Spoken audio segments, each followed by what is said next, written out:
बारे में पढ़ने चल रहे हैं। स्केलेटल सिस्टम का मेन आर्गन कौन सा होता है? किडनी होता है। मनुष्य में जो होता है एक जोड़ी किडनी पाए जाते हैं। अगर लोकेशन की बात करते हैं तो थोरैकिक वर्टिब्री मतलब कि H12 12वां थोरैकिक वर्टिब्री जो होता है और तीसरा लंबर जो होता है उसके बीच में एक जोड़ी किडनी पाए जाते हैं।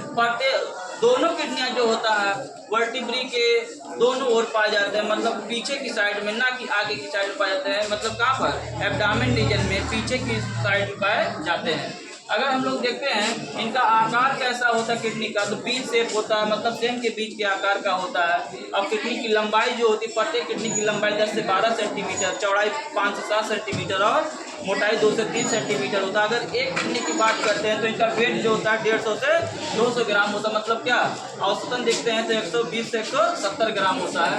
अगर हम लोग किडनी की बात कर रहे हैं तो किडनी के ऊपर एक कैप लाइक स्ट्रक्चर पाया जाता है जिसे हम लोग क्या बोलते हैं? एड्रिनल ग्लैंड के नाम से जाना जाता है। एड्रिनल ग्लैंड को सुप्रारीनल ग्लैंड के नाम से भी जाना जाता है, जिसे हम लोग क्या बोलते हैं? कैसा ग्लैंड होता है? एंडोक्राइन ग्लैंड होता है। एक कैप लाइक स्ट्रक्चर होता है। एड्रिनल ग्लैंड की बात करते हैं तो उसमें दो रीजन पाए जाते हैं, एक कार्टेक्स भाग पाया जाता है और एक मेडुला भाग पाया जाता है। कार्टेक्स रीजन से क्या स्रावित होते हैं? एल्डोस्टेरॉन होते हैं, कार्टिसोल, एंड्रोजन और एस्ट्रोजन स्रावित होते हैं। जबकि मेडुला भाग से क्या स्रावित होते हैं? एड्रेनालिन और नॉन एड्रेनालिन स्रावित होते हैं। अगर हम बात करें किडनी में तो एक डार्सल एओर्टा होता है, उसके द्वारा रक्त जो ब्लड आते हैं वो उत्सर्जित पदार्थ युक्त मतलब स्किन प्रोडक्ट युक्त आते हैं, वे आगे चलकर डार्सल एओर्टा आगे चलकर शाखा में बदल जाते हैं, जिसे लोग क्या बोलते हैं? रीनल आर्टरी के नाम से जाना जाता है। इसके द्वारा रक्त जाएगा किडनी में। अब किडनी में नेफ्रॉन पाए जाते हैं, वहाँ पर फिल्ट्रेशन होता है और शुद्ध रक्त जो होते हैं किसके द्वारा? रीनल वेन के द्वारा इंफीरियर वेना कावा का निर्माण कर लेते हैं, जो कि हार्ट में जाकर खुल जाते हैं। अगर बात करें किडनी में तो एक जो होता है रीनल आर्टरी जा रहा है और एक रीनल वेन निकल रहा है। अपना जो होता है यूरेटर निकलता है, प्रत्येक किडनी से एक यूरेटर निकलते हैं और यूरेटर आगे चलकर यूरिनरी ब्लैडर में खुल जाते हैं और यूरिनरी ब्लैडर आगे की ओर चलकर यूरेथ्रा में खुल जाते हैं। अगर किडनी की बात करें, इंटरनल स्ट्रक्चर की बात करते हैं तो किडनी में जब आंतरिक संरचना देखते हैं तो एक कार्टेक्स भाग पाया जाता है और एक मेडुला भाग पाया जाता है। किडनी के ऊपर की सतह को हम लोग क्या बोलते हैं? रीनल कैप्सूल के नाम से जाना जाता है। किसके नाम से जाना जाता है? रीनल कैप्सूल के नाम से जाना जाता है।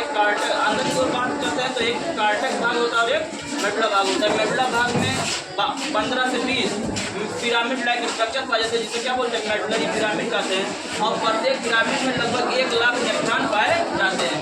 एक पिरामिड और दूसरे पिरामिड के बीच जो कॉलम होता है उसे रीनल कॉलम ऑफ बर्टनी के नाम से जाना जाता है। और मेडुलरी पिरामिड के नुकीले भाग को या बेस पॉइंट वाले पॉइंट को हम लोग क्या बोलते हैं? रीनल पाइपला के नाम से जाना जाता है। अगर हम लोग यूरेटर और किडनी के बारे में बात करें तो उनके बीच के स्थान को रीनल पेल्विस के नाम से जाना जाता है।